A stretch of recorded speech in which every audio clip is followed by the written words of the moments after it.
occasion the launch of the Wilin Warriors movie, which we're going to show you very, very shortly. Before we get to that point, just to say, for those of you who have not been to the gallery before, I'd like to specially welcome you here to Magnet.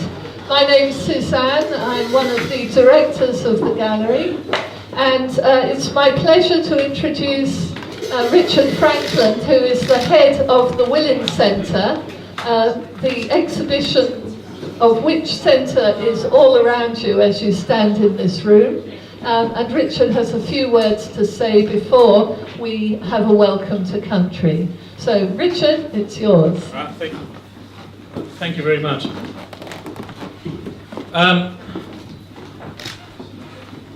My name is Richard Franklin. I'm a Gundi Jamara fella, which, as many of you would have heard me say before, one of my 5 jokes, which is, it means one of the beautiful people. The rest of the tribe think it means family of man.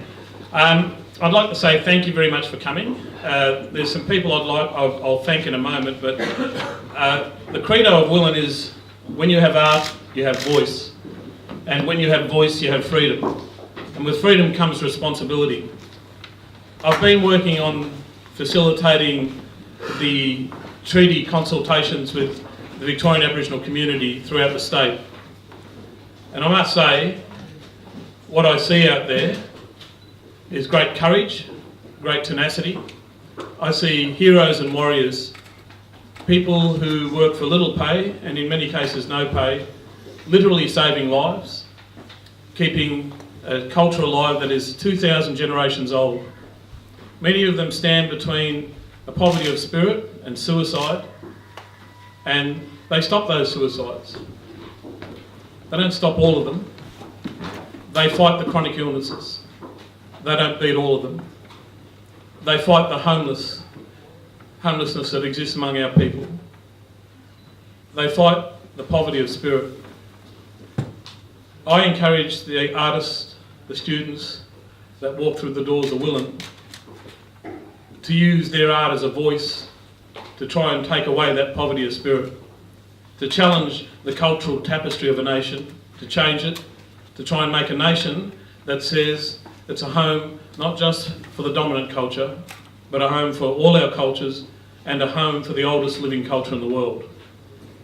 I challenge our artists to take up the challenge to change the very identity of this nation. Every time I address a community with these treaty consultations, it's not actually about the treaty.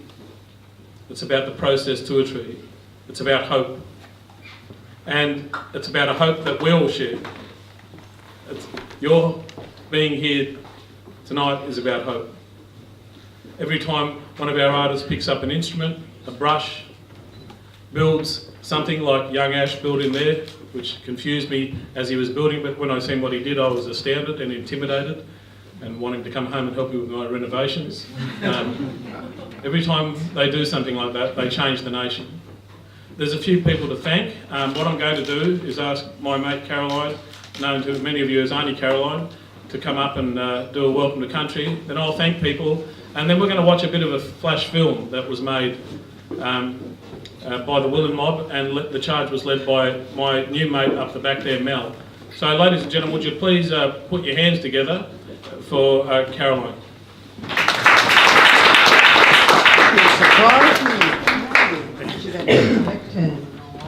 You'll be alright. You want me to hold that for you? He loves holding the mic.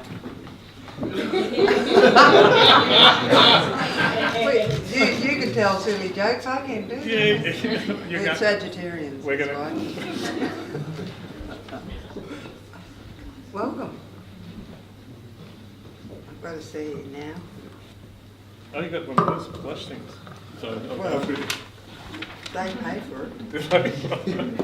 So firstly, I'd like to pay my respects to the land that we now stand, and also pay my respects to our ancestors and to our future. And this is about what our future is about, reclaiming and documenting and collections of works that are around here. And I'll follow on from Richard, but it is about that celebration and why we're all here, to be exposed to a lot of the works and stories that a lot of our young people or older people can talk about. So, firstly I'd like to pay my respects to our fellow countrymen, and they're all dotted around here as well, from all way back 20 years, in some cases 30 odd years. Life, relatives down there you are, looking where everybody is. So it is about, it's about the family, and it's about that family of connection to each other and our stories. Even if he's a Mara man, it's all the families and that family of connections. So in the language afforded to me by my ancestors, it's Womanjika, Marambik Bik Bunarong, Nurmder Barupton Ata Willam. Means welcome to our beautiful home, the lands of the two great bays, Nurm being Port Phillip Bay and Merrin being Western Port Bay. Our landscape goes between the Werribee River down to the east and down to the south in Wilson's Promontory or Waimoon. So everything is about that as connections to places. And as a descendant of Melbourne's first people, of the Bunwurrung of the Greater Kulin Nation, I'm pleased to be able to welcome you all here tonight. And I believe it is important for all Australians to understand and appreciate the history and the culture of the Indigenous peoples of Melbourne. This is the traditional country of the Bunwurrung, who were one of the 5 language groups that made up the larger nation called Kulin. At the same time as the European settlement, this area was occupied by the Yalukit Willam clan of the Bunwurrung. Bunwurrung is no, and the Wurrung is your tongue. You speak no other language while you're on someone else's country. So it's about understanding that.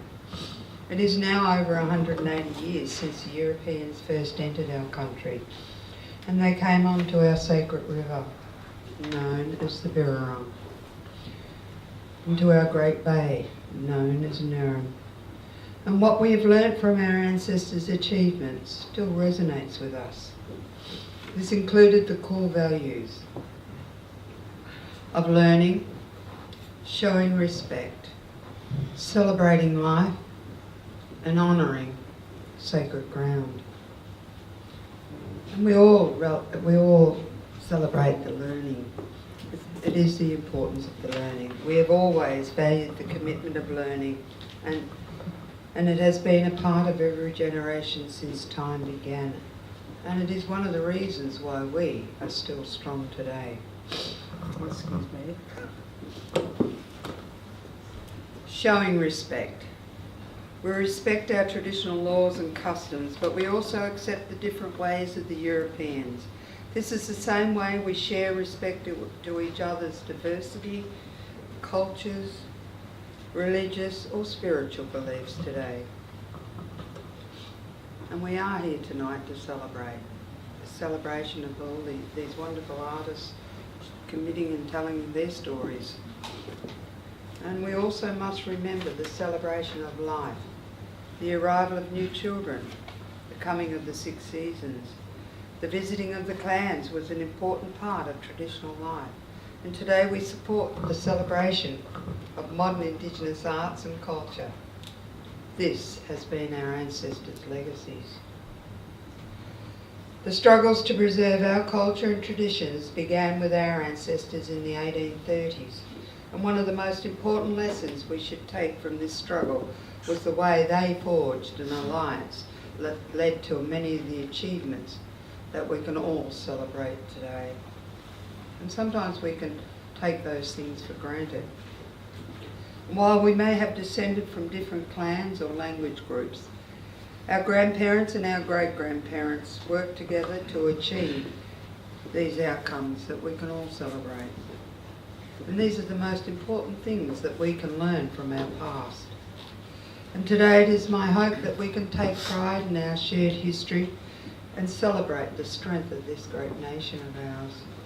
And according to our traditions, our lands will always be protected by our Creator, Bunjil, who travels as an eagle, and by Wan, who protects our waterways, travels as a crow. Bunjil taught us to always welcome guests. But he required us to ask all visitors to make a number of promises. One, not to harm the lands and waters and not harm the children of Bunjil. And this commitment is made through an exchange of a small bow dipped in the water of the land. So once again, Womanjika, Marin Vik Vik, Bunarong, Nermda, Barupton, Akka, Willem. I'm in the sniffle seasons. Excuse me. No tissues? I apologise. It's all that asthmatic flying dust and things out there. But it is about why we come together, and I always want you to say Womanjika, so it'll be the first word that you'll remember. Womanjika. Thank you. You've all been good. You've just now articulated 2,000 generations of our language on this land.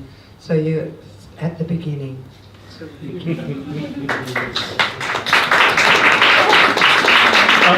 you very much, Caroline. That's a tremendous welcome. And I've got a few people to thank. I want to start with our elders, Uncle Noel, Caroline, Auntie Faye, and my good mate Uncle Kevin, who's been my role model since I came home from the army in the 80s. And he looked after me, kept me out of strife with a gentle glare when I did muck up. I'd like to thank the Dean, Barry, Sue, who's my director, my mate Ian, who I've known since I had hair and wasn't grey. Thanks, Ian. I'm still waiting for you to get the funding together for a Koori hair fusion clinic. Bobby, you can try that. I'd like Michael and Suzanne, thank you very much for having us here. It's a home away from home, and we feel very, very welcome, and really appreciate you looking out for us. I want to thank the Wilin staff. First I'll begin with my colleagues at VCA, the ER mob, they're always great. The ASO team who look after all the finances and keep me organised, and when I muck up, they never chastise me, it's just a gentle nudge. Thank you, Anastasia. Also the MCM mob who put up with my amazing profanity in several languages and uncouthness. Thank you very much, guys. But I want to thank the Wilin staff, and I'll start with John Wayne, who is one of the backbones of our mob. His job is to recruit and liaise with community, and he underrates himself. He doesn't realise how important he actually is. When I attend a community function, once I did a spiel as a soldier, former soldier, he stood up and thanked me and a few other blackfellow soldiers for our service to the nation, because he knew none of us were citizens when we were born. He's that type of bloke. His new mate Sire, who's brought a whole heap of voice to the office in amazing ways. Like, go on, get off your black ass and do it yourself, Richard. No, not really.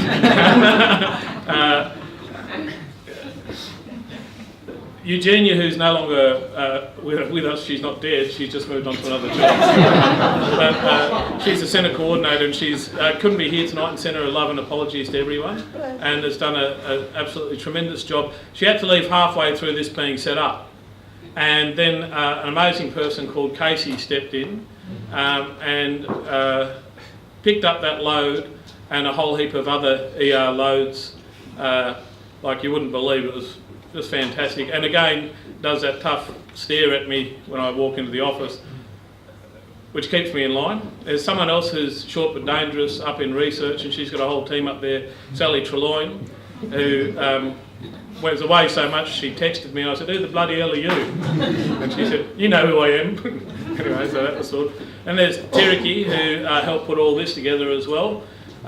Does amazing things, but I got a bit worried when he started wearing a pink shirt like this other bloke was wearing a pink shirt and a bloody akubra, meaning me. He was mimicking me. They say it's the greatest form of flattery, but he's got more hair.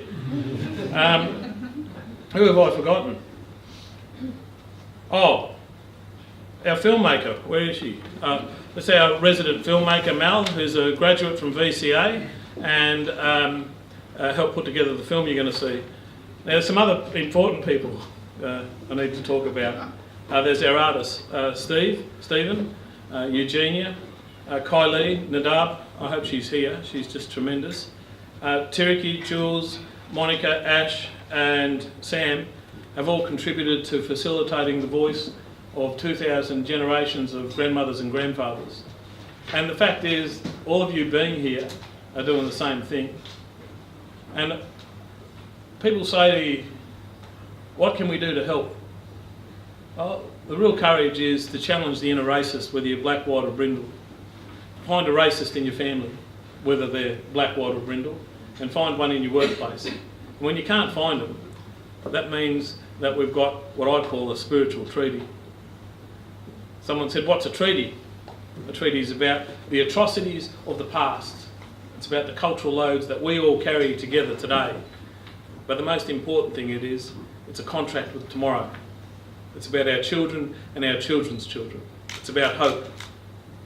It's a deal with a thing I call Tomorrow Australia. When we do that deal, we're going to have to revisit it, keep it alive, keep it strong. And every person in this room, every family member you've got, every person in your communities is going to have to own it.